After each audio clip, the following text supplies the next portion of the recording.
Bonjour, je m'appelle Clara et je vous souhaite la bienvenue dans ce Snap dans lequel on va parler d'un art ancien pour les leaders modernes. Aujourd'hui, on va donc explorer un outil qui est souvent sous-estimé mais incroyablement puissant pour les leaders, le storytelling. Dans ce livre intitulé The Art of the Tale par on va voir que certaines personnes captivent une salle entière rien qu'en racontant une histoire. Et c'est pas un hasard, les histoires touchent notre cœur, elles modifient nos perspectives et elles créent des connexions profondes. C'est ce qui fait du storytelling un atout essentiel dans le leadership. Depuis des milliers d'années, les humains se rassemblent autour du feu pour partager des récits par exemple, ou alors ils écoutent des histoires au travers d'un film ou au travers d'une narration. Ces histoires transmettent de la sagesse, renforcent les liens communautaires et stimulent l'imagination. Aujourd'hui encore, cet héritage se poursuit et dans le monde des affaires, savoir raconter une histoire convaincante, ça peut transformer votre façon de diriger et de motiver ou d'inspirer. Dans ce snap, on va donc voir comment utiliser le storytelling pour clarifier votre vision, pour motiver votre équipe et captiver un public. Vous allez découvrir comment cet art ancien peut s'appliquer à des contextes modernes, comme des pitchs professionnels, des présentations ou même des propositions de projets. Merci beaucoup Clara pour cette introduction et on va démarrer tout de suite avec le premier chapitre qui pose une question essentielle. Qu'est-ce qu'une histoire ?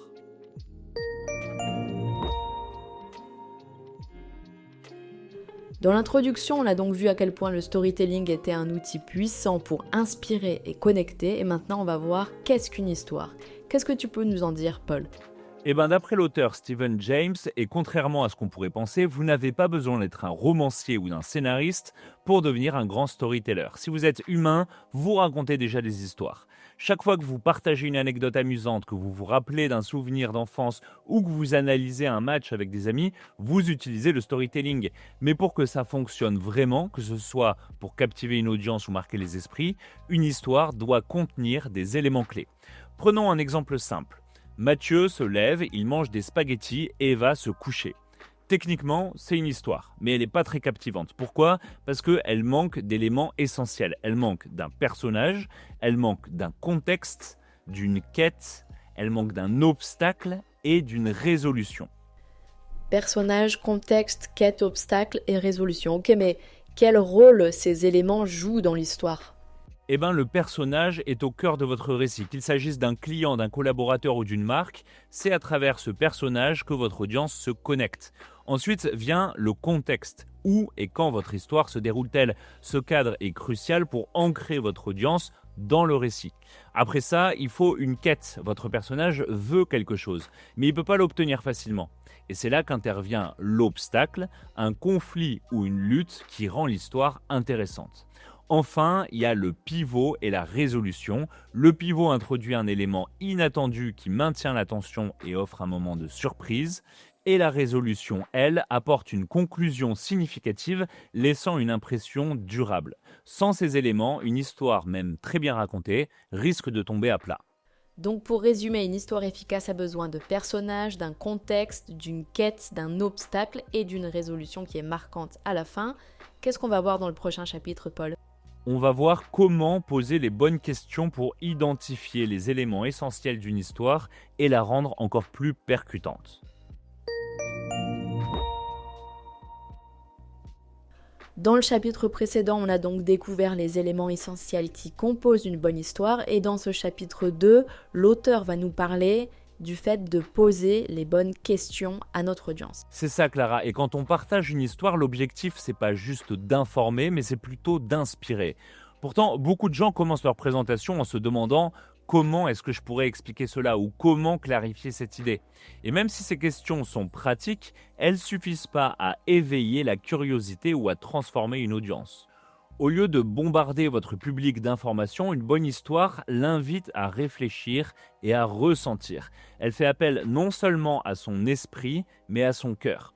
Alors qu'est-ce que l'auteur nous dit sur la façon de changer notre habitude de raconter des histoires ? L'auteur décrit 3 approches. D'abord, posez-vous cette question. Comment puis-je aider mon audience à trouver du sens ? Au lieu d'expliquer, partagez des récits personnels qui résonnent émotionnellement. Par exemple, imaginez un entrepreneur qui explique qu'il a échoué à conclure un contrat important parce qu'il était trop concentré sur les chiffres, oubliant l'importance de la connexion humaine. Ce genre d'histoire amène votre audience à réfléchir à leurs propres expériences et à en tirer des leçons.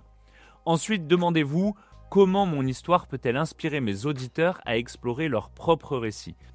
Selon le neuroscientifique Uri Hasson, les cerveaux des auditeurs se synchronisent avec celui du conteur lorsqu'une histoire est racontée.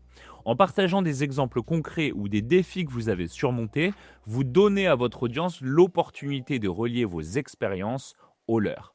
Enfin, encouragez votre public à partager leurs propres expériences. Par exemple, au lieu de leur donner directement une solution, demandez-leur de réfléchir à des défis similaires qu'ils ont rencontrés. Ça va transformer votre présentation en une conversation et ça va engager votre audience à un niveau beaucoup plus profond. Donc il faudrait poser les bonnes questions et ça reviendrait à guider notre public vers des réponses plutôt que de tout leur donner directement. Qu'est-ce que nous réserve le prochain chapitre, Paul ? L'auteur va nous faire explorer comment utiliser les anecdotes et les histoires courtes pour renforcer nos récits et rendre nos messages encore plus mémorables.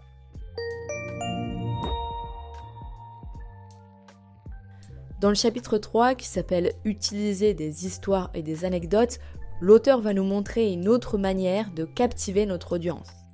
Imaginez ceci, vous êtes en réunion et un collègue partage une anecdote amusante sur une récente négociation avec un client qui a mal tourné. Tout le monde rigole, mais une fois l'amusement passé, vous vous demandez quel était le but de cette histoire. Maintenant, imaginez une situation différente. Le même collègue partage cette fois une histoire sur comment il a navigué une négociation difficile, en s'adaptant et en obtenant finalement un excellent résultat. Cette histoire, contrairement à l'anecdote, elle a un message clair et elle résonne beaucoup plus profondément. Alors pourquoi est-ce que cette différence importe-t-elle pour les leaders d'entreprise ? Une anecdote, bien qu'elle soit engageante, nécessite souvent une clarification ou un suivi pour avoir du sens. Une histoire, en revanche, elle se connecte immédiatement à un niveau émotionnel et elle laisse un impact durable. Donc en fait, on sépare les anecdotes et les histoires. Elles ont chacun un rôle différent selon l'auteur, c'est ça ? C'est ça, une anecdote est parfaite pour introduire un point ou détendre l'atmosphère, mais une histoire, grâce à son effet narratif, aide à graver votre message dans l'esprit de votre audience. Les deux outils ont leur place dans votre boîte à outils de storytelling, mais c'est leur combinaison qui les rend si puissants. Vous pouvez commencer avec une anecdote pour capter l'attention, puis enchaîner avec une histoire pour faire passer votre message principal. Dans un contexte professionnel, résistez à la tentation de surexpliquer après une anecdote. Laissez-la parler d'elle-même et transitionner naturellement vers le sujet principal. Une bonne histoire bien racontée invite votre audience à réfléchir, à se connecter émotionnellement et même à passer à l'action. Donc l'idée, ce serait de combiner des anecdotes et des histoires pour transformer une présentation simple en quelque chose de marquant. Et qu'est-ce que nous réserve le prochain chapitre alors ? On va voir comment éviter les pièges courants du storytelling et comment garder nos récits clairs et percutants.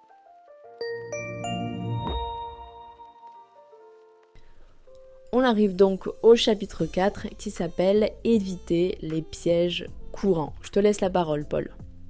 Merci Clara. Donc le storytelling, selon l'auteur, c'est un outil puissant, mais comme tout art, il demande de la pratique et de l'attention aux détails. Une histoire mal racontée peut perdre votre audience au lieu de l'inspirer.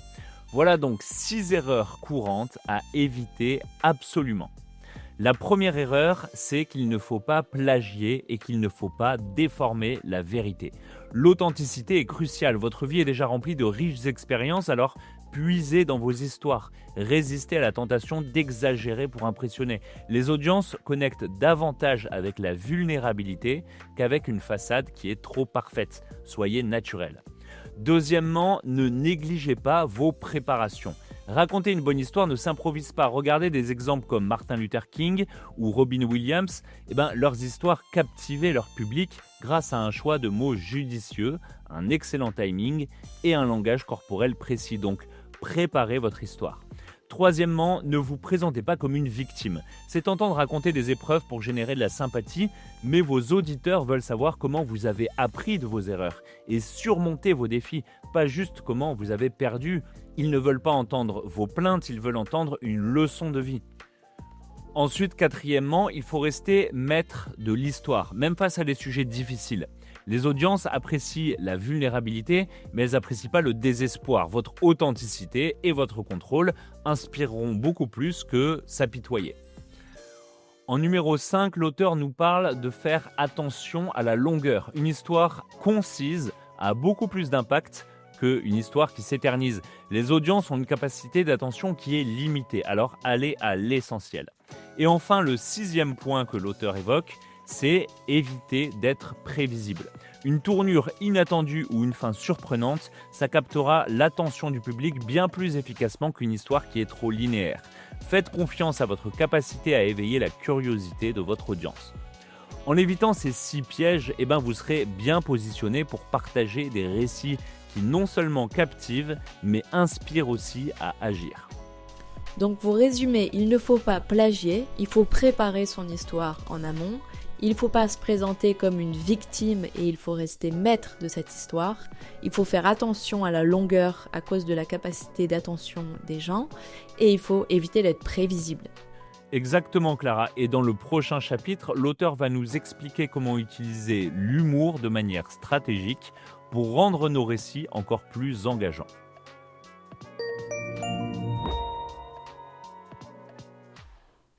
On arrive au chapitre 5 qui s'appelle « Utiliser l'humour stratégiquement ». Alors Paul, qu'est-ce que nous dit l'auteur dans ce chapitre ?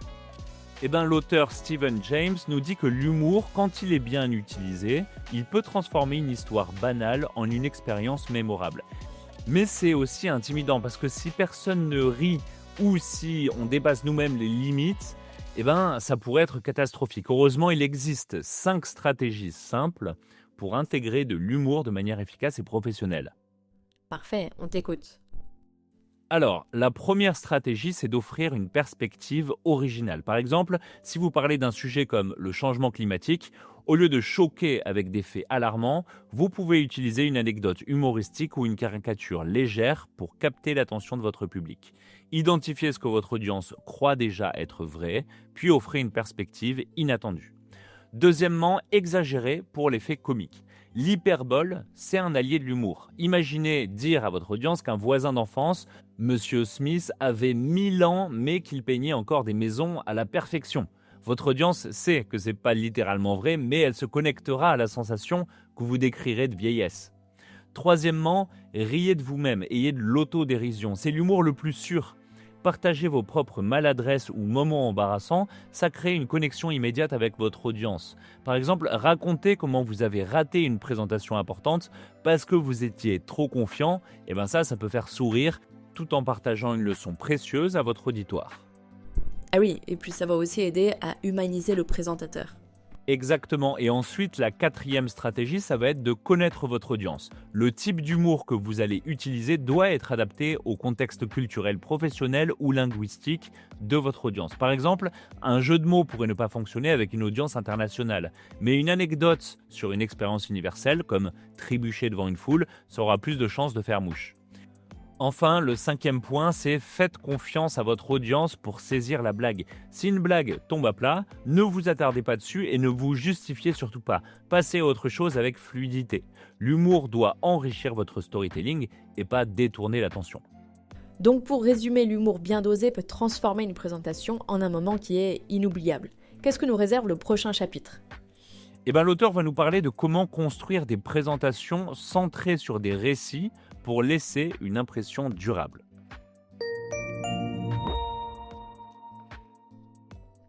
On a donc vu dans le chapitre précédent comment l'humour pouvait dynamiser une présentation et maintenant on va parler de l'art de structurer nos présentations autour d'histoires captivantes dans ce chapitre 6 qui s'appelle « Créer des présentations centrées sur des récits ».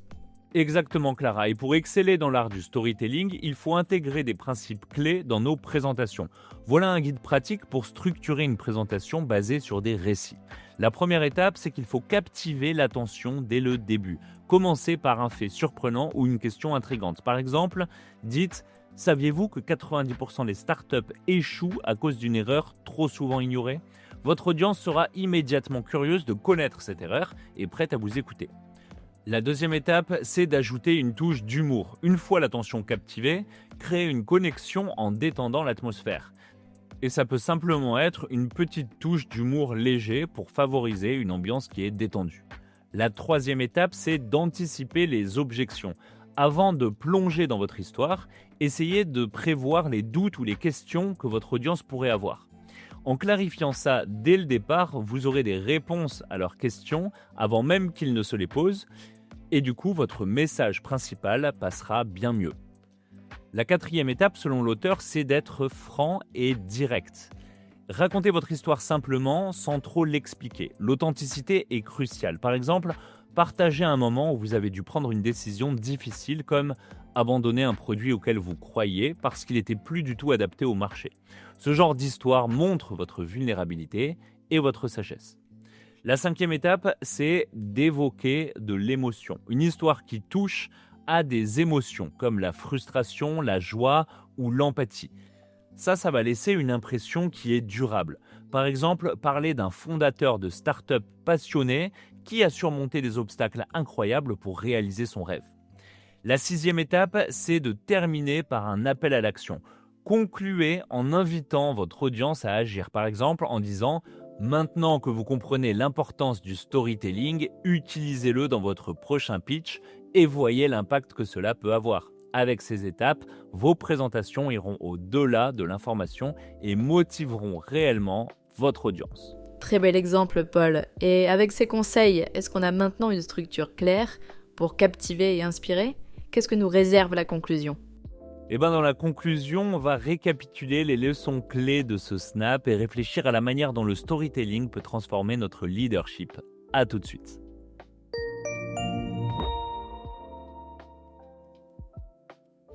On arrive donc à la conclusion, un outil puissant pour inspirer et transformer.